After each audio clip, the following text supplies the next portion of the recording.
30 August 2024 శుక్రవారం అయింది ఈరోజు. కాబట్టి హిమకుంత మండలాపం దైత్యాన్నం పరమ గురువు సర్వశాస్త్ర ప్రోక్తారం భార్గం అన్ని స్తోత్రాలు జపం చేసుకోవాలి. అలాగే ఈరోజు ఆరుద్ర నక్షత్రం కాబట్టి రాహుగ్రహకు సంబంధించిన స్తోత్రము అర్ధకాయ మహావీరం చంద్రాదిత్య మర్దనం సింహికా గర్భ సంభృతం తం రాహం ప్రణవం అనే స్తోత్రాన్ని 27 సార్లు జపం చేసుకుంటే రాహుగ్రహ దోషాలు తొలుగుతాయి. ముఖ్యంగా శుక్రవారం రోజు లక్ష్మీదేవి ఆరాధించడం వల్ల అధిక శుభ ఫలితాలు లభిస్తాయి.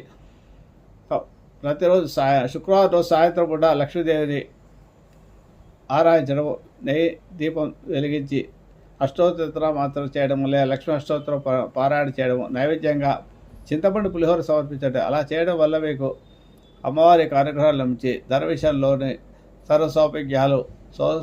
సర్వ సౌభాగ్యాలు అన్నీ కూడా బాగా అన్నీ లభిస్తాయి. అన్ని లిక్విడ్ గ్యాస్ ఇబ్బంది లేని ఉన్నవారు మృత్యుంజయ మంత్రాన్ని జపం చేయడం ద్వారా చేతిలో ఎప్పుడూ ధనం గలగలలాడుతుంటుంది.